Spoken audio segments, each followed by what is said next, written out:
Hello dear students, एक बार फिर से स्वागत है आपका अपने चैनल लेटेस्ट ऑन फार्मेसी में एक बहुत ही ज्यादा इंपॉर्टेंट लेक्चर के साथ। जैसा कि आप लोगों ने कहा था कि आपको फार्माकोलॉजी थर्ड का रैपिड रिवीजन सीरीज का लेक्चर चाहिए, तो यहाँ पर आपको मिलने वाला है लेटेस्ट लर्न फार्मेसी की तरफ से फार्माकोलॉजी थर्ड का कंप्लीट सिलेबस का यूनिट फर्स्ट से लेकर यूनिट फिफ्थ तक का shortage summarize and rapid overview, जो कि आपके एग्जाम के लिए बहुत ज्यादा इंपॉर्टेंट होने वाला है। एंड साथ ही साथ आपको मिलेगी last minute strategy for your exam. मान लीजिए आपको कोई क्वेश्चन अच्छे से नहीं आ रहा है, बट फिर भी आप उसको अटेम्प्ट कर सकते हो। और कैसे करोगे, उसके लिए आपको स्ट्रेटेजी समझनी पड़ेगी। उसके लिए आपको कंप्लीट जो रैपिड रिवीजन का लेक्चर है उसका एक्सप्लेनेशन समझना पड़ेगा, जिससे कि वो आपको 7 और 10 मार्क्स के पैटर्न पे भी हेल्प करने वाला है। एंड मोस्ट इंपॉर्टेंट पॉइंट आपका क्या है, यहाँ पे आपको मिलने वाली 2 मार्क्स की solution series for your pharmacology third. So ये भी आपके लिए बहुत ज़्यादा इंपॉर्टेंट है। एंड मैं स्टार्ट करता हूँ क्वेश्चंस, एंड इसका पीडीएफ आपको मिलेगा हमारी वेबसाइट www.latestlearnpharmacy.com पर। सो आपका जो फर्स्ट क्वेश्चन यहाँ पे आ रहा है, drugs use in the management of asthma में, जो अस्थमा है उसके लिए आप कौन कौन सी ड्रग यूज करते हो। तो यहाँ पर मैंने अस्थमा को डिटेल्ड में दिया है, क्योंकि ये एक इंपॉर्टेंट पॉइंट है एंड ये आपको 7 या 10 मार्क्स के पैटर्न पे भी पूछ सकता है एंड पूछता भी है, ज़्यादा कुछ इसमें डाउट नहीं है।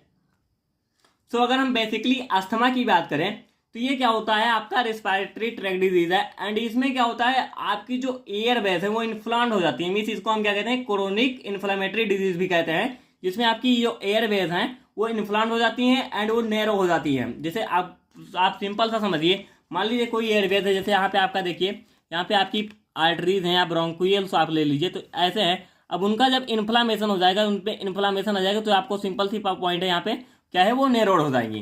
तो ये जो नेरो पॉइंट हो जाता है, इसकी वजह से आपको क्या होती है, ब्रीथिंग डिफिकल्टी होती है, जो कि क्या करते हैं, जो ब्रीथिंग होती है उसमें ये डिफिकल्टी क्रिएट करते हैं। तो इसी को हम क्या कहते हैं, अस्थमा कहते हैं। एंड इसमें और पॉइंट आते हैं, वहाँ पे स्वेलिंग हो जाना या फिर एक्स्ट्रा म्यूकस बनने लगना, जिससे कि मतलब कोई भी ऐसा चीज जो कि आपके ब्रीथिंग में प्रॉब्लम कर रहा हो, तो वो अस्थमा में आएगा। एंड ये बेसिकली इन्फ्लम्ड की कंडीशन में होता है, या तो स्वेलिंग हो जाती है या एक्स्ट्रा म्यूकस प्रोड्यूस होने लगता है, तो उसको हम क्या कहेंगे, अस्थमा की कंडीशन को कहेंगे। अब इसमें आपको क्या है, ट्रीटमेंट के लिए जो आपका मेन क्वेश्चन पूछ रहा है, मैनेजमेंट के लिए आपको क्या है, कौन कौन सी ड्रग्स हम यूज करते हैं। तो यहाँ पे आपकी सल्ब्यूटामॉल आती है, एफेड्रिन आती है, इपाराट्रोपियम आती है एंड थियोफाइलिन आती है। अब सल्ब्यूटामॉल आपकी किस क्लास की ड्रग है, अगर आप ये भी लिखते हो तो उसका और अच्छा इफेक्ट पड़ेगा। एंड क्लास अगर आप देख लोगे तो 7 मार्क्स में अगर आपको लिखना रहेगा तो वहाँ पे क्लास आपको बहुत रिक्वायर्ड होती है। तो अगर सल्ब्यूटामॉल को अगर हम देखें तो क्या होती है, सिलेक्टिव बीटा 2 एगोनिस्ट है जो हमारी सल्ब्यूटामॉल है। एंड जो हमारा एफेड्रिन है वो क्या है, वो नॉन सेलेक्टिव सिम्फेथोमाइमेटिक्स है। एंड हमारा जो इपाराट्रोपियम है वो एंटी कोलिनर्जिक्स की क्लास की ड्रग है। एंड जो हमारा थियोफाइलिन क्या आप सिंपली जानते भी होगे, अगर मैं यहाँ पे ना बताऊँ, थियोफाइलिन आपको मीन्स अगर आप फार्माकोलॉजी थर्ड पढ़ रहे हो तो ये आपको जरूर पता होना चाहिए कि थियोफाइलिन हमारी किस क्लास की ड्रग है। तो मैं यहाँ पे बता देता हूँ, इट इज जो है ये जो रिलेट करती है मिथाइल जैंथीन की कैटेगरी की ड्रग आती है, जो आपकी थियोफाइलिन है। नेक्स्ट क्वेश्चन हमारा आता है, define COPD with mentioning 2 drugs use to treat COPD. जो हमारा क्रोनिक ऑब्स्ट्रक्टिव पल्मोनरी डिजीज है उसको आपको डिफाइन करना है एंड उसके लिए 2 ड्रग के एग्जांपल देना है, जो कि हमारा सीओपीडी को ट्रीट करने के लिए हम यूज करते हैं। अब क्रोनिक ऑब्स्ट्रक्टिव, आप थोड़ा सा वर्ड को समझिए कि यहाँ पे क्या है, क्रोनिक एंड ऑब्स्ट्रक्शन आ रहा है। ऑब्स्ट्रक्शन मीन्स कहीं ना कहीं यहाँ पे कुछ बाधा उत्पन्न हो रही है। एंड क्या बाधा वहां पे उत्पन्न होती है, मान लीजिए जो आपका एयरवेज जो होती है, यहाँ पे जो आपकी एयरवेज होती है लंग्स में, जैसे यहाँ पे आपका जो ट्रैकिया से होती हुई जो एयर जाती है, तो वहाँ पे क्या हो जाता है, यहाँ पर सिंपल सा पॉइंट आप समझिए कि जो मान लीजिए कोई भी आपकी एयरवेज है, वो आपकी एयरवेज में क्या होगा, कोई ऑब्स्ट्रक्शन होगा। ऑब्स्ट्रक्शन में से यहाँ पे स्पाज्म आ गया, मान लीजिए स्पाज्म मतलब कि यहाँ पे जो मसल्स थी, जो ये मसल हैं वो क्या हो गई, ज़्यादा जो टिश्यूज की मसल्स हैं वो बढ़ गई, तो ये क्या करेंगे, ये ऑब्स्ट्रक्शन काज करेंगे। मीन्स जो हमारा फ्लो है एयर का वो उसको ये उसमें ऑब्स्ट्रक्शन काज करेंगी, फ्लो अच्छे से नहीं होने देगी। तो ये हमारा क्या कहलाएगा, क्रोनिक ऑब्स्ट्रक्शन कहलाएगा। जो ये कंडीशन होगी ये क्रोनिक ऑब्स्ट्रक्शन की कंडीशन होगी। एंड इसमें क्या होगा, जो आपकी एयरवेज है वो ब्लॉकेज हो जाएगी। तो ये आप यहाँ पे डिफिनेशन में देखिए, a lung disease that cause air flow blockage. जो एयर फ्लो आपका है उसमें ब्लॉकेज होगा, जो कि क्या है, ब्रीथिंग में डिफिकल्टी काज करेगा। जैसे कि आपने अस्थमा में देखा था, वहां पे आपको ब्रीथिंग में डिफिकल्टी हो रही थी, बट वहां पे क्या हुआ था, इन्फ्लामेशन हो गया था या स्वेलिंग हो गई थी, उसकी कंडीशन की वजह से होता है। बट यहाँ पर क्या हो रहा है, यहाँ पे ब्लॉकेज हो जा रहा है, और किसकी वजह से, ऑब्स्ट्रक्शन अब्यूज में आपका मे बी स्पाज्म हो गया हो या कुछ और कंडीशन आ गई हो, आप स्मोकिंग ज़्यादा करते हो, तो ये सारा कुछ काज करता है हमारा सीओपीडी एंड अस्थमा दोनों का में जो आपका स्मोकिंग है ये दोनों के लिए होता है कि आप ये सीओपीडी की कंडीशन में भी ले जा सकते हैं, अस्थमा की कंडीशन में भी ले जा सकता है। सो इसके लिए हमारी जो दो ड्रग्स हैं उसमें आपकी आती है प्रेडनिसोलोन एंड थियोफाइलिन। थियोफाइलिन आपका अस्थमा में भी यूज होता है। नेक्स्ट आता है write the use of expectorants antitussives. Expectorant क्या है, एंटीटेसिस क्या है, इसको आपको क्या करना है, डिफाइन करना है इनके बारे में, एंड इनका यूज क्या है वो देना है। यहाँ पे बेसिकली आपको यूज पूछा गया है, बट आप इसकी डिफिनीशन भी जरूर रख के चलिए, इंपॉर्टेंट है ये। सो जो हमारा एक्सपेक्टोरेंट है, आई थिंक इसको आपने इनऑर्गेनिक केमिस्ट्री में भी शायद पढ़ा होगा। जो एक्सपेक्टोरेंट होते हैं ये कफिंग क्या होते हैं, कफिंग में हमारे यूज होते हैं, जो कफिंग कंडीशन होती है उसमें यूज होते हैं। एंड ये क्या करते हैं, जो आपकी म्यूकस होती है, जो स्पुटम होते हैं, उनको क्या करते हैं, थिन करते हैं। मीन जैसे मान लीजिए आपकी जो कफिंग है वो ड्राई हो गई, तो उनको क्या करेंगे, वहां पे जम गई जो स्पुटम है, तो उसको ये थिन करेंगे, और थिनिंग करके वो क्या करते हैं, एयरबेस से उसको क्लियर आउट करने का काम करेंगे। जैसे एग्जाम्पल के तौर पर आपका अमोनियम क्लोराइड। एंड नेक्स्ट आपका आता है एंटीटेसिव। एंटीटेसिव भी क्या है, it is a type of cough medicine. ये भी एक कफ मेडिसिन है जो कि क्या करते हैं, सप्रेस और रिलाइव कफिंग। मीन जैसे कफिंग जो आपकी प्रोड्यूस हो रही है, जो कफिंग बन रही है, उसको बनने से ही ये रोकेंगे। मीन्स उसकी जो अभी फॉर्मेशन हो रही है उसको ये बनने नहीं देंगे, मीन्स उसको क्या है, बनने से रोकेंगे, उसका जो प्रोडक्शन हो रहा है उसको ये रोकेंगे, जो हमारे एंटीटेसिव होते हैं। जबकि हमारा जो एक्सपेक्टोरेंट है इसका डिफरेंशिएशन भी पूछता है कि आप डिफरेंशिएट कीजिए एक्सपेक्टोरेंट एंड एंटीटेसिव के बीच में। सो इनका क्या होता है, ये म्यूकस को थिन करते हैं एंड ये म्यूकस को सप्रेस करते हैं। बहुत सिंपल सा डिफरेंस है आपका। एंड इसके लिए जो ड्रग हमारी यूज होती है डेक्स्ट्रोमेथोर्फन। नेक्स्ट हमारा आता है व्हाट आर नसल डीकंजेस्टेंट, गिव एग्जांपल। नसल डीकंजेस्टेंट क्या होते हैं, जैसे यहाँ पे आप देखिए नसल डीकंजेस्टेंट, आप वर्डिंग्स को थोड़ा समझिए।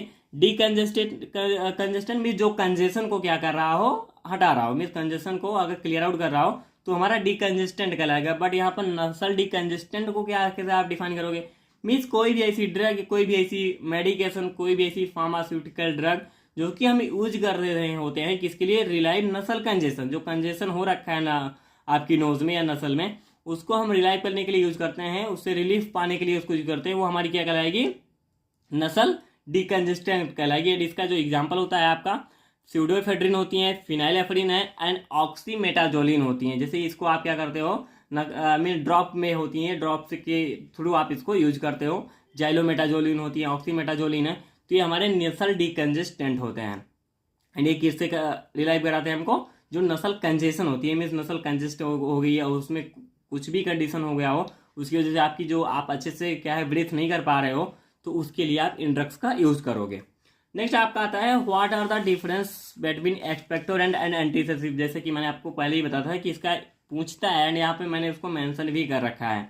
एक्सपेक्टोरेंट क्या होती है, आपको पता है कि ये क्या करते हैं, म्यूकस को थिनिंग करते हैं। ये क्या करते हैं, उसको सप्रेस करते हैं, जो कफिंग है उसको सप्रेस कर देते हैं। नेक्स्ट आपका इसमें क्या आता है, clear the mucus from airways. ये म्यूकस को थिनिंग करके, मीन्स पतला करके, जो भी उनकी विस्कोसिटी उसको कम करके क्या करते हैं, क्लियर आउट करते हैं एयरबेस को। ये क्या करते हैं, ब्लॉक कफ रेफ्लेक्स, जो कफिंग है उसका जो रेफ्लेक्स हो रहा है उसको ये ब्लॉक कर देते हैं, जो बन रहा है उसी को ये ब्लॉक कर देते हैं। नेक्स्ट आता है English the name of emetics anti emetics. जो आपकी ड्रग्स हैं, anti emetic and emetics drug हैं, उनका आपको यहाँ पे मेंशन करना है। एमेटिक्स क्या होती हैं, मीन्स कोई भी ऐसी मेडिसिन जो कि क्या कर रही हो, वोमिटिंग कॉज करा रही हो, एमएसिस कॉज कर रही हो, उसको हम एमेटिक्स कहते हैं। एंड इसी वोमिटिंग जो भी है, मीन्स जैसे आपको वोमिटिंग हो रही है, अगर उससे आपको रिलीफ पाना है, मीन्स वोमिटिंग ना हो, तो उसके लिए आप क्या करते हो, एंटी एमेटिक्स का यूज करते हो। फॉर एग्जाम्पल जो आपके एंटी एमेटिक्स एजेंट हैं उसमें आपका आता है डाइफेनहाइड्रामाइन आता है एंड डाइमेन हाइड्रीनेट होते हैं। एमेटिक्स में आपके कौन कौन से होते हैं, मैग्नीशियम सल्फेट है एंड ईपा के यहाँ पे जो ये वर्डिंग्स लिखा है ईपा के कुआना, बहुत थोड़ा प्रोनाउंसिएशन में थोड़ा प्रॉब्लम कर रहा है। ईपा के कुआना जो होता है ये आपका एमेटिक्स में यूज होता है, मीन्स वोमिटिंग कराने के लिए यूज होता है। एंड वोमिटिंग किसी कंडीशन में, जैसे आपने कुछ टॉक्सिक सब्सटेंस खा लिया या कुछ आपके बॉडी में टॉक्सिसिटी हो गई, उसको बाहर निकालने के लिए तो इन सब ड्रग्स का यूज करते हैं कि आप वोमिटिंग के थ्रू वो बाहर आपकी बॉडी से निकल जाए।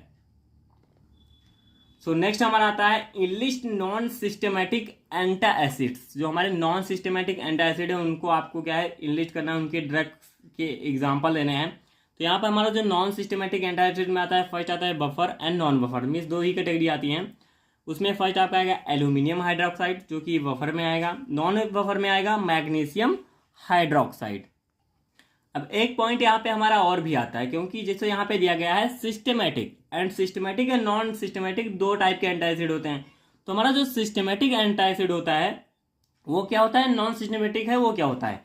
जैसे आपके मान लीजिए कोई भी आप ड्रग ऐसी लेते हो, मीन कोई भी ऐसा एंटासिड जो कि क्या होता है, जो हमारा सिस्टेमिक सर्कुलेशन है उसमें एब्जॉर्ब होता हो, तो हमारा सिस्टमेटिक एंटासिड होता है। एंड जो नॉन सिस्टमेटिक होते हैं वो क्या होते हैं, वो हमारे जो सिस्टमिक सर्कुलेशन है वहां पर एब्जॉर्ब नहीं होते हैं। वो हमारे नॉन सिस्टमेटिक में जो सिस्टेमिक सर्कुलेशन आपकी चल रही है वहां पर अगर एब्जॉर्ब कर रहे हैं वो, तो आपके वो सिस्टेमिक एंटासिड कहलाएंगे। अगर वो एब्जॉर्ब नहीं हो रहे तो नॉन सिस्टमेटिक एंटासिड कहलाएंगे। बहुत सिंपल सा पॉइंट है। एंड इसमें क्या होता है, वो एब्जॉर्ब करके क्या होते हैं, एल्कलोसिस कार्य कर रहे होते हैं। अगर एब्जॉर्ब करेंगे तो एल्कलोसिस कार्य करेंगे, और जो एब्जॉर्ब नहीं करेंगे वो क्या होगा, एल्कलोसिस कार्य नहीं करेंगे। सो नेक्स्ट हमारा आता है व्हाट आर एंटासिड और eight there uses, means antacid क्या है, उनका यूज क्या है। एंटासिड में से यहाँ पे देखिए एंटा मीन्स अपोजिट, जैसे एसिड की जो भी आपकी बॉडी में एसिडिटी हुई है उसको ये क्या करते हैं, अपोजिट मीन्स उसको न्यूट्रलाइज करते हैं। आपकी बॉडी में एसिड ज्यादा हो गई तो उसको न्यूट्रलाइज करने का क्या जो भी ड्रग आप उस यूज कर रहे होंगे न्यूट्रलाइज करने के लिए, वो आपकी एंटासिड कहलाएगी। Medicine that counteract the acid means उसको क्या करेंगे, उसको उनसे काउंटर करेंगे, उसको न्यूट्रलाइज करेंगे। In your stomach to relieve indigestion heart burn, जो आपकी हार्ट बर्न है उससे रिलाइव कराने के लिए अगर आप यहाँ पे क्या कर रहे हो, जो भी ड्रग यूज कर रहे हो उसको आपका क्या कहलाएगा, एंटासिड कहलाएगा। यूज करते हैं किसके लिए, पेप्टिक कल्चर में। रिलाइव फ्रॉम इंडाइजेशन से, and relive from heart burn, यहाँ पे आप ये तीनों मेंशन कर सकते हो उसके यूज में। नेक्स्ट आता है mention the drugs use in management of diarrhoea, जो आपकी डायरिया कंडीशन है उसके लिए आप कौन कौन सी ड्रग यूज करोगे। उसमें एंटी डायरियल ड्रग्स में आती है लोपेरामाइड एंड डाइक्लोमिन, जो कि आपकी ओपियोइड एगोनिस्ट हैं। एंड नेक्स्ट आपकी आती है kaolin and pectin and bismuth subsalicylate. तो यहाँ पे जो सब्सैलिसाइलेट है ये और केओलिन है, ये क्या है, एडजॉर्बेंट्स हैं, जो कि क्या है, जो लिक्विड है, जो लिक्विडाइफाई है उसको जैसे डायरियल कंडीशन क्या है, ये आपके जैसे आपका जो कॉन्स्टिपेशन जो फेसेस मटेरियल होते हैं वो बहुत ज़्यादा लिक्विडिक कंसिस्टेंसी हो जाने, ये क्या काज करता है, डिहाइड्रेशन काज कर देता है आपकी बॉडी में। आपके जो बॉडी के जो फ्लूइड्स हैं वो क्या होते हैं, बहुत ज़्यादा एज ए फीसेस आप कर सकते हो, जो आपके फीसेस मटेरियल हैं जो एक्सक्रीट आउट होते हैं थ्रू एनएस, वो क्या होता है, इतने ज़्यादा लिक्विडिफाई हो जाते हैं कि आपकी जो बॉडी का फ्लूइड ज़्यादा लॉस हो जाता है एंड डिहाइड्रेशन को ये कॉज कर देते हैं। तो ये क्या करते हैं, उन्हीं जो लिक्विडिफाई होते हैं उन्हीं को एब्जॉर्ब करने का काम कर लेते हैं, कि जिससे आपकी बॉडी का फ्लूइड वहां पे बचा रहे। नेक्स्ट आपका आता है डिफरेंशिएट बिटवीन लैक्जेटिव्स और परगेटिव्स। लैक्जेटिव्स एंड परगेटिव्स के बीच में आपको क्या करना है, डिफरेंशिएट करना है। सो लैक्जेटिव्स हमारे क्या होते हैं, promote the elimination of soft and formed pieces, जो आपके मीन्स जो फेसेस मटेरियल है उनको क्या है सॉफ्ट करके वो क्या है एलिमिनेट आउट करने का काम करते हैं। इसमें माइल्डर रिएक्शन होती है, मीन्स ये बहुत नॉर्मली यूज होते हैं। जैसे आपका आता है लैक्टुलोज का सिरप आप यूज करते हो। एंड नेक्स्ट आता है आपका परगेटिव क्या होते हैं, प्रोड्यूस अ मोर फ्लूइडेबल एवेक्यूएशन, जो मीन्स ये क्या है और ज्यादा फ्लूइडी करके क्या है तब उसको क्या है बाहर निकालने का काम करते हैं, जो कि परगेटिव का होता है। ये स्ट्रॉन्गर रिएक्शन को काज करता है। जैसे आपका बिस्कुटिल, मान लीजिए क्या होता है, आपका जो मीन बॉडी में जो स्टूल मटेरियल है वो बहुत टफन हो गया है, बहुत टफ हो गया है, बहुत हार्डिंग कंडीशन में चला गया है, तब हम लैक्जेटिव एंड परगेटिव का यूज करते हैं, जिससे कि हमारा जो फेशियल मटेरियल है वो इजीली बाहर निकल जाए। नेक्स्ट आपका आता है mention 4 class of antibiotics acting by inhibiting cell wall synthesis, जो कि सेल वॉल सिंथेसिस के थ्रू क्या है जो भी बैक्टीरियल है उसको क्या है इनहिबिट कर रही है, उसकी जो मीन ग्रोथ है उसको इनहिबिट कर रही है, उसकी सिंथेसिस उसको इनहिबिट कर रही है। यहाँ पे जैसे आपका आता है सेल वॉल सिंथेसिस के थ्रू जो होती है हमारी पेनिसिलिन डेरिवेटिव्स होती हैं, सेफेलोस्पोरिन्स है, मोनोबैक्टेरियम्स है एंड कार्बीपेडेम्स है। तो ये हमारी क्या करती हैं, ऐसी एंटीबायोटिक्स हैं जो कि क्या करती हैं, सेल वॉल सिंथेसिस करती हैं। नेक्स्ट आपकी आती हैं antibiotics that target protein synthesis. जैसे हमारी ये 2 क्लासेस, ये आपको बहुत ध्यान रखना है, ये आपको लॉन्ग आंसर में बहुत मदद करने वाला है। मान लीजिए अगर एंटीबायोटिक्स क्लासिफिकेशन पूछ लेता है एंड वहाँ पर एंटीबायोटिक्स को डिफाइन करने के, तो वहाँ पर अगर आप ये मेंशन करोगे कि हमारी कौन सी मीन प्रोटीन सिंथेसिस के थ्रू इनहिबिट करती हैं, कौन सी हमारी सेल वॉल सिंथेसिस के थ्रू इनहिबिट करती है, तो ये बहुत ज़्यादा वहाँ पे इंप्रेशन देगा। तो यहाँ पे जो हमारा टेट्रासाइक्लिन आता है, क्लोरमफेनिकॉल आते हैं, एमाइनो ग्लाइकोसाइड। एंड एक पॉइंट आपको बता दूं, जो क्लोरमफेनिकॉल है एंड टेट्रासाइक्लिन है, ये आपको पढ़ के जाना है, बहुत ही इंपॉर्टेंट है। क्लोरमफेनिकॉल का पूछता है कुछ ना कुछ, इसके चाहे एडवर्स इफेक्टिव पूछ लेगा, इसका मैकेनिज्म पूछ लेगा, स्पेसिफिकली पूछ लेता है। क्लोरमफेनिकॉल आपको बहुत अच्छे से पढ़ के जाना है। ये आपकी फार्माकोलॉजी एंड मेडिसिनल केमिस्ट्री दोनों के लिए इंपॉर्टेंट है।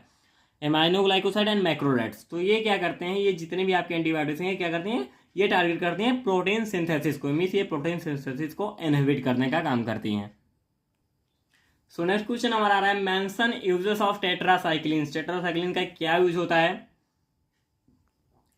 सो जो टेट्रासाइक्लिन एंटीबायोटिक है, ये क्या करती है, जितनी भी एंटीबायोटिक है उनका क्या काम होता है, बेसिकली वो क्या करती हैं, इन्फेक्शन, जो भी इन्फेक्शन हो रहे हैं काज्ड बाय बैक्टीरिया, उनको ट्रीट करने का काम करती हैं। जैसे अगर आप टेट्रासाइक्लिन को लेते हो तो वो क्या करती है, निमोनिया आपको हो रहा है, रेस्पिरेटरी ट्रैक्ट इन्फेक्शन हो रहा है, skin, I, genital and urinary infection, तो इन सब चीज़ के में जो भी इन्फेक्शन हो रहे हैं उनको क्या है, ट्रीट करने का काम करती हैं, जो हमारी टेट्रासाइक्लिन होती हैं। नेक्स्ट आता है, give the uses of cephalosporins. So cephalosporins हमारी क्या होती है, beta lactam anti microbials, means anti microbials या कहिए आप एंटीबायोटिक्स कहिए, and use to treat wide range infection from G positive and G negative, जो आपके gram positive and gram negative bacteria हैं, ये स्पेसिफिकली पूछता जरूर है। सिफेलोस्पोरिन्स का क्लासिफिकेशन आपको पढ़ के जाना है, बहुत इंपॉर्टेंट है। एंड ये जो G positive, gram negative and gram positive के लिए जो बैक्टीरिया के लिए मीन्स ये ट्रीट करने का, मीन्स इनके द्वारा जो इन्फेक्शन होता है इनको ये ट्रीट करने का काम करती हैं।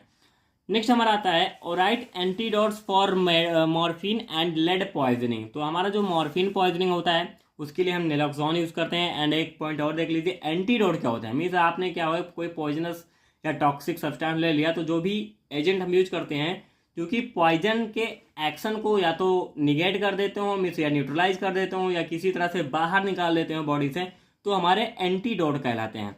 मॉर्फिन पॉइजनिंग में जैसे हमारा नेलोक्सोन होता है, और जो हमारा लेड है उसके लिए अभी कोई स्पेसिफिक एंटीडोट नहीं बना है। एंटीडोट का मतलब क्या होता है, मीन्स जो भी कोई भी पॉइजन के एक्शन को, मीन्स जो उसका इफेक्ट है बॉडी में वो खत्म करते हैं। लेकिन जो हमारा लेड है उसको लिए कोई स्पेसिफिक ऐसी एंटीडोट नहीं है, उसको हम क्या करते हैं, उसको हम बॉडी से एज इट इज किसी भी फॉर्म में या तो उसका चिलेशन करा के उसको एक्सक्रीट आउट कराने का काम करेंगे। जैसे कि क्या करेंगे, removal is a main way of treatment, इसको हम रिमूव करेंगे। कैसे, उसमें आप EDTA के थ्रू इसका रिएक्शन करवाओ, कैसे भी करके इसको बॉडी से रिमूव करवा सकते हैं। एंड इसके लिए ऐसा कोई अभी कंपाउंड नहीं है जो इसको बॉडी में न्यूट्रलाइज कर सकते हैं या इसके इफेक्ट को अपोज कर सकता हो। तो ऐसा कोई अभी इसके लिए एंटीडोट नहीं मिला है। इसको हम बॉडी से एज इट इज किसी भी तरह से एक्सक्रीट आउट कर सकते हैं, थ्रो यूरिन या थ्रो फीसस मटेरियल, किसी भी तरह से इसको एक्सक्रीट आउट ही कर सकते हैं। यही इसका एक थेरेपी है।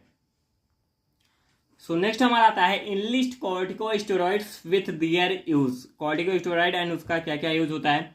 तो कॉर्टिकोस्टेरॉइड हमारा क्या होता है, mainly use to reduce inflammation and suppress the immune system. जो हमारा इम्यून सिस्टम है उसकी जो एक्टिविटी ज़्यादा हो रही हो तो उसको सप्रेस करना, एंड इन्फ्लामेशन को रिड्यूस करने का काम क्या होता है, ये हमारे कॉर्टिकोस्टेरॉइड्स करते हैं। ये इनका यूज होता है फीवर में, एलर्जिक रिनिटिस में होता है, अस्थमेटिक कंडीशन में भी होता है। फॉर एग्जाम्पल कॉर्टिसोन होते हैं, हाइड्रोकॉर्टिसोन होते हैं, पेडनिसोन होते हैं। नेक्स्ट आपका आता है, write the adverse effect of cyclosporine. Cyclosporine के क्या क्या एडवर्स इफेक्ट आपको हो सकते हैं। तो हाई ब्लड प्रेशर आपका हो गया, इंक्रीज्ड हेयर ग्रोथ, बहुत ज़्यादा आपके बाल बढ़ने लगते हैं, स्टमक अपसेट हो सकता है, मे बी ट्रिमर्स भी आपको आ सकते हैं। तो ये सारे क्या हैं जो हमारे साइक्लोस्पोरिन में उसके एडवर्स इफेक्ट होते हैं। नेक्स्ट आता है, mention mast cell stabilisers. Mast cell stabilisers क्या होते हैं, जैसे आप क्या होता है, मास्ट सेल जैसा आपने अगर पढ़ा होगा हिस्टामिन के बारे में, तो हिस्टामिन क्या करती है, जो उसमें जो भी IV एंटीबॉडीज होती हैं वो क्या करती हैं, मास्ट सेल पे जो भी एफेक्ट करती हैं, जिससे कि आपकी बॉडी में एलर्जिक रिएक्शन में से कोई भी आपके बॉडी में कुछ भी फॉरेन मटेरियल आता है तो मास्ट सेल उसके थ्रू क्या करती हैं, एलर्जिक रिएक्शन को काज कराने, जैसे आपको इचिंग होगी, इन्फ्लामेशन हो जाएगा उस पार्टिकुलर उस पर। तो ये सब क्या है, हमारी जो मास्ट सेल्स है वो करती हैं। तो उसको स्टेबलाइजर्स के लिए हम क्या क्या यूज करते हैं, medications that are use to treat, prevent, control certain allergic disorders. जैसे जो एलर्जी होती है वो मास्ट सेल की वजह से होती है, तो उनको हम क्या करें, स्टेबलाइज कर देंगे। तो जो भी एलर्जिक डिसऑर्डर हो रहे हैं वो क्या है, नहीं होंगे। तो उसके लिए हम यूज करते हैं मोंटेल्यूकोस्ट, सल्ब्यूटामॉल भी यूज करते हैं, एंड ओलोप्टाडीन यूज करते हैं।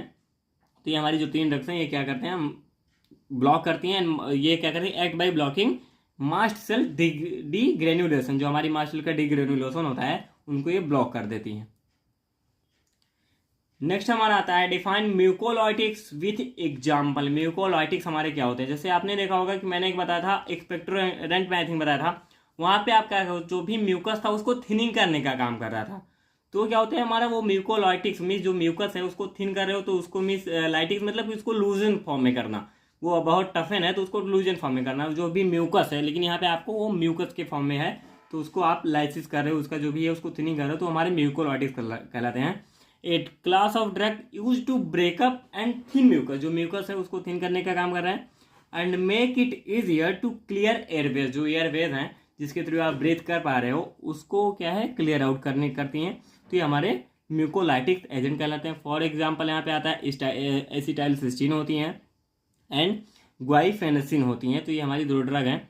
नेक्स्ट आता है व्हाट आर कार्मिनेटिव्स। कार्मिनेटिव्स हमारे क्या होते हैं, कार्मिनेटिव जैसे फॉर एग्जांपल आप देखिए इसको हम क्या कह सकते हैं, जैसे आप गोनोसी में पढ़े होंगे बहुत सारे एजेंट के बारे में पढ़े होंगे, तो वो कार्मिनेटिव्स क्या हम यूज करते हैं, ये एज आप कह सकते हो ये क्रूड ड्रग्स होती हैं। मीन जो हमारे कार्मिनेटिव हैं वो क्रूड ड्रग्स हैं जिनका वर्क क्या होता है expelling gas from the stomach और intestine so as to relieve flatulence और एब्डोमिनल पेन, जो आपका मीन जो पेट फूलना जिसको कहते हैं, पेट आपकी बॉडी में गैस स्टमक में गैस बन गई है तो वहाँ पे उसको क्या कर देंगे ये एक्सपेल आउट फ्रॉम बॉडी से बाहर निकालने का काम करेंगे, जिसके लिए आप जैसे कोरिएंडर यूज कर सकते हो, अजवाइन यूज कर सकते हो, जिंजर होती है, फेनल होता है, तो ये सारा कुछ आप as a crude drug use कर सकते हो किसके लिए, गैस की जो भी प्रॉब्लम है उसको ठीक करने के लिए, ट्रीट करने के लिए। नेक्स्ट आता है classify anti malarial drugs. Anti malarial drugs में आपका यहाँ पे मैंने 4 क्लासेस को ही दिया है, और क्लासेस भी हैं लेकिन 2 मार्क्स के लिए इतना आपका सफिशियंट है। तो फर्स्ट आपकी आती है 4 एमाइनोक्विनोलोन, जिसमें आपकी क्लोरोक्विन आती है, एमाइडोक्विन आती है एंड पिप्राक्विन आती है। नेक्स्ट आपका ब्यूगोनाइट्स आते हैं जिसमें आपका प्रोग्वेनिल होता है। एंटीबायोटिक्स में आपकी आती है क्लिंडामाइसिन, डॉक्सीसाइक्लिन।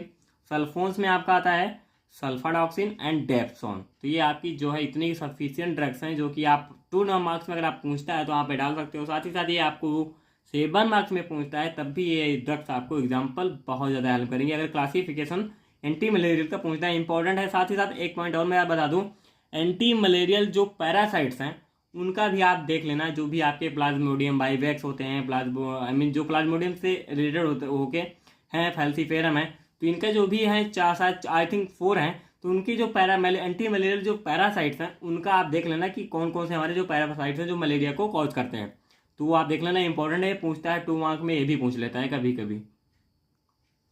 सो नेक्स्ट हमारा आता है डिफाइन एंथेल्मिनेटिक्स विद एग्जाम्पल। एंथेल्मिनेटिक्स क्या होते हैं उनका एग्जाम्पल आपको देना है।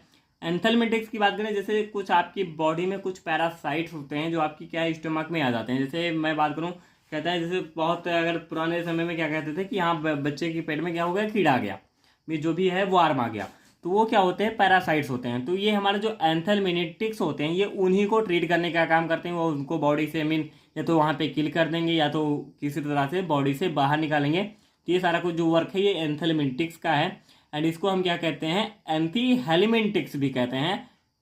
एंड जो आपके पैरासाइट वॉर्म्स है वो क्या कहलाते हैं, हेलमेंथ्स भी कहलाते हैं। जो पैरासाइट वॉर्म आपके हैं वो क्या है, हेलमेंथ्स कह सकते हैं। एंड जो हमारा एंथेल्मिनेटिक्स है उसको हम एंटीहेल्मिनेटिक्स भी, यहाँ पे आप जैसे लिखा देख सकते हो, ये क्या है बहुत ज़्यादा डिफरेंस नहीं है इसके प्रोनाउंसिएशन में, बस थोड़ा सा क्या है डिफरेंस है।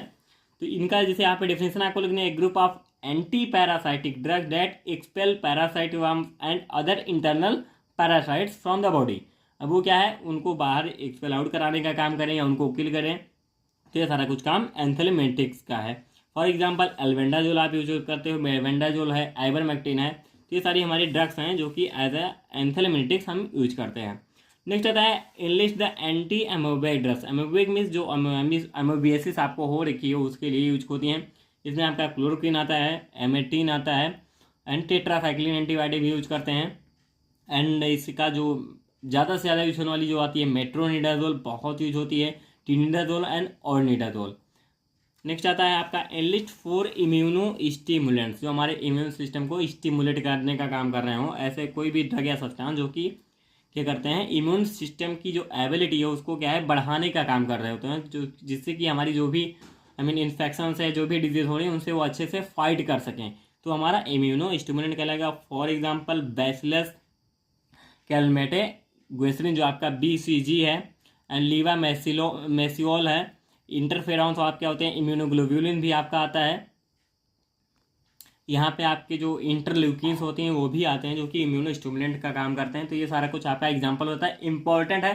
जितने क्वेश्चंस हैं आपके लिए सारे इंपॉर्टेंट है, कोई ऐसा नहीं है कि मान लीजिए यही सेम क्वेश्चन आएगा। हाँ, एक्सप्लेनेशन से रिलेटेड और भी क्वेश्चंस आ सकते हैं। इम्यूनो स्टिमुलेंट, उसमें इम्यूनो में भी अब जैसे इम्यूनो स्टिमुलेंट मैंने दिया, तो ऐसा नहीं है कि यहाँ पे इम्यूनो सप्रेसेंट नहीं पूछ सकता है, वो भी पूछ सकता है। लेकिन जैसे जो ज़्यादा जिसकी ज़्यादा पूछ रहे वो है, ऐसा है नहीं कि मैं पूरे सिलेबस का इतना सारा क्वेश्चन बना दूँ कि आपके लिए वो बहुत ज़्यादा हो जाए, आप खुद भी ना पढ़ सको। तो क्वेश्चन वही दिए हैं जो ज़्यादा से ज़्यादा इम्पॉर्टेंट है। एंड कुछ क्वेश्चन ऐसा है कि जो भी अलग से भी आ सकते हैं, मे बी यहाँ पे ना दिया गया हो, लेकिन मैं इतना जानता हूँ कि मे बी आपको 80% क्वेश्चन आपको इसमें से मिल जाएंगे। आई मीन वो 7-10 मार्क्स के या 2 मार्क्स सभी को मिला के मिल जाने, आपको हर एक पॉइंट से क्वेश्चन मिलने जितना पॉइंट आपको यहाँ पे दिया गया है, वो 7 या 10 मार्क्स मिस कहीं से न कहीं से रिलेटेड आपको वहाँ पे मिलना जरूर है। नेक्स्ट आपका आता है डिफाइन जेनोटॉक्सिसिटी। जेनोमिस जो भी आपके जीनोम से रिलेटेड हो या जीन से रिलेटेड हो या क्रोमोसोम से रिलेटेड हो, तो वो क्या कहलाता है, जीनोटॉक्सिसिटी। एंड ये कैसे क्या काज होता है, the ability of harmful substance, कोई भी ऐसी या मीन सब्सटेंस या कोई ऐसी ड्रग जो कि क्या करिए, जो जेनेटिक इन्फॉर्मेशन है उसको क्या है डैमेज कर दे रही, जो भी किसी भी सेल में जाना हो उसके लिए कोई इन्फॉर्मेशन है, तो क्या है कोई आपने ऐसा सब्सटेंस है जो उस इन्फॉर्मेशन को क्या कर दे रहा है, डैमेज कर दे रहा है, तो हमारा जेनोटॉक्सिसिटी कहलाएगा। जैसे आप फॉर एग्जांपल ले सकते हो DNA और क्रोमोसोमल डैमेज। जैसे यहाँ पे आपको मैं बताऊँ, मान लीजिए आपका एक DNA सीक्वेंस आपने ये लिया डबल स्टैंडर्ड।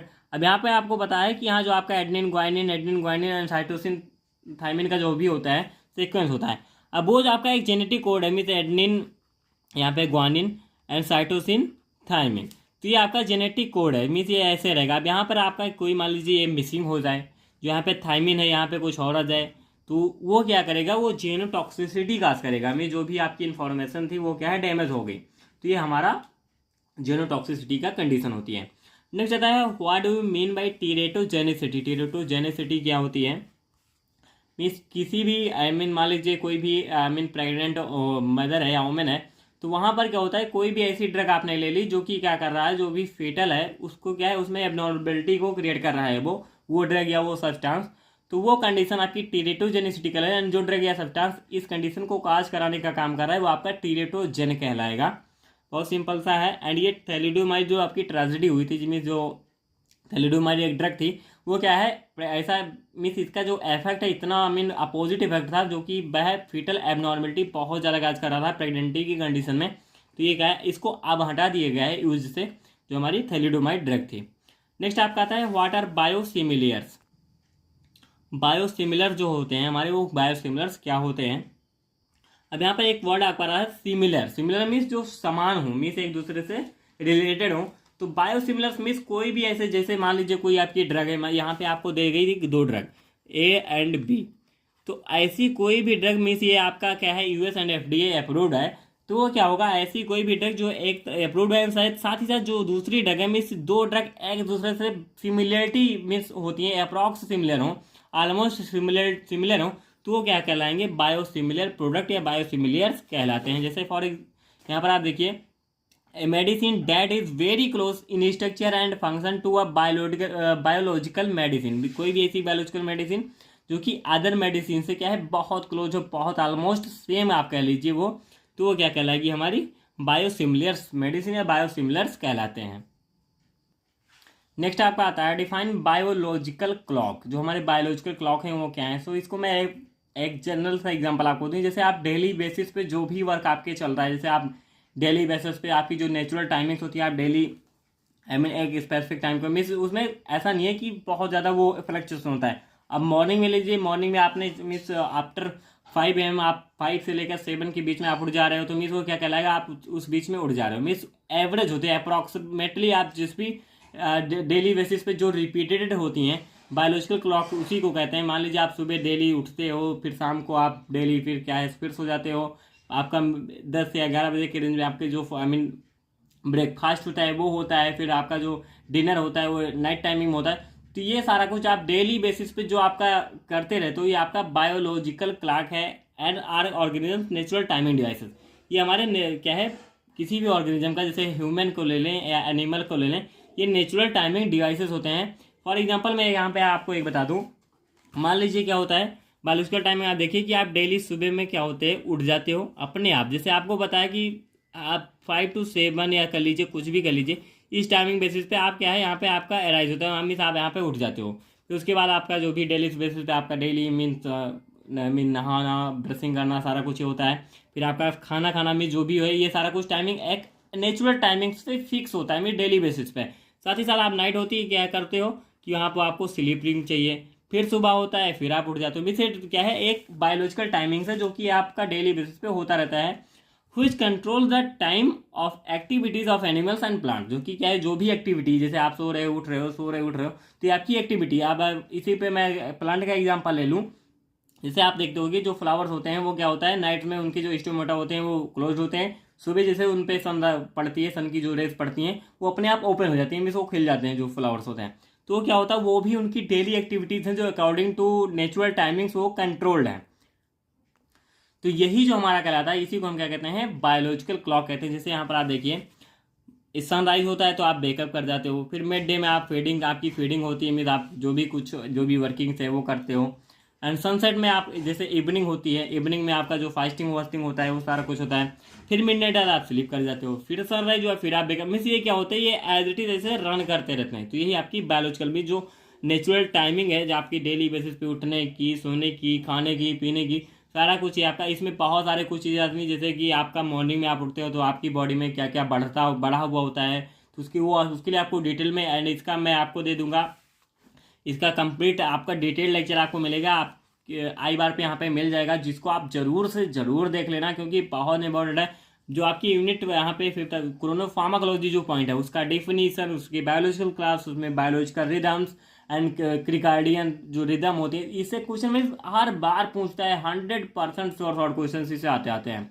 तो ये जो आई बार पे लेक्चर है, वहाँ पे आप जाके इसको आसानी से बहुत अच्छे से एक्सप्लेनेशन में देख सकते हो। इसीलिए यहाँ पे मैंने बहुत डिटेल नहीं दिया। आपसे अगर 2 मार्क्स में पूछता है तो आप इतना अगर आप उसको यहाँ पे रिप्रेजेंट कर दोगे तो आपको मार्क्स आराम से मिल जाएंगे, कोई भी प्रॉब्लम नहीं होगा। लेकिन ये क्वेश्चन आपसे मे बी 7 और 10 मार्क्स में भी पूछता है, तो हर एक पॉइंट को आप बहुत अच्छे से क्लियर आउट कर लोगे। ज़्यादा लॉन्ग लेक्चर भी वो नहीं होगा, तो देख जरूर लेना, बहुत इंपॉर्टेंट होगा आपके लिए। नेक्स्ट आता है डिफाइन कोरोना फार्माकोलॉजी। जैसे यहाँ पे मैंने दिया चेकआउट आई बार, जो भी आई बार में लेक्चर है उसमें कोरोना फार्माकोलॉजी क्या है, बायोलॉजिकल क्लॉक क्या है, उसके साथ क्रिकार्डियन रिदम क्या है, एंड बायोलॉजिकल रिदम क्या है, सारा कुछ वहाँ पे आपका जो भी डाउट है सारा कुछ क्लियर हो जाएगा बहुत ईजी वे में। सो नेक्स्ट हमारा आता है mention the types of biological rhythms. कौन कौन से हमारे टाइप्स हैं आपका आते हैं। जैसे क्रिकार्डियन रिदम है, जैसे रिपीट अप्रॉक्स 24 आवर्स, जो कि 24 आवर्स पे रिपीट होती है। जैसे आपका सोना है कि यहाँ आप उठे सुबह सुबह तो आपको रात में सोना है, वो मीन्स वो क्या है, रिपीट होती रहेंगी 24 आवर्स के बिटवीन में, वो अप्रॉक्सीमेट लगभग वो रिपीट होती है, ये आपको भी पता है। एंड जैसे आपका जो क्या है, क्रिकेन्यूड रिदम है, एंड जो आपका स्लीप है देखकर, जैसे फॉर एग्जांपल है, जैसे मैंने आपको बताया था जो फ्लावर्स का स्टोमेटा ओपन एंड क्लोजिंग का, कि वो भी आपका 24 आवर्स में वो रिपीट होना है। तो ये सारे क्या होते हैं, इसी में आते हैं। फिर आता है biological rhythm, means behavioural activities occurs at regular and interval of time. जो हमारे बिहेवियरल एक्टिविटीज, जैसे कौन सा बिहेवियर आप देख सकते हो, आपकी ये जो बायोलॉजिकल रिदम्स हैं, बायोलॉजिकल क्लॉक्स हैं, वो क्या होते हैं, इसमें आपकी जो इंटरनल एक्टिविटीज हैं वो भी होती हैं। इंटरनल एक्टिविटी क्या होती है, उसके लिए आपको लेक्चर देखना पड़ेगा कि इंटरनल में हमारा क्या क्या सिक्रेशन होता है, किस टाइमिंग पे क्या सिक्रेशन होता है, हम सुबह सुबह उठे तो क्या सिक्रेशन हो रहा होता है, फिर खाना की जो हमारी ब्रेकफास्ट का टाइमिंग, जो हमारा खाना खाने का टाइम, उस टाइम पे क्या क्या सिक्रेशन होते हैं, नाश्ते के टाइम पे क्या होता है, तो सारा कुछ आपका है। फिर हमको नींद कैसे आ जाती है, उसका लिए क्या सिक्रेशन होता है, तो ये सारा कुछ देखने समझने के लिए आपको लेक्चर देखना पड़ेगा, क्योंकि उसी से आप समझ पाओगे डिटेल्ड में।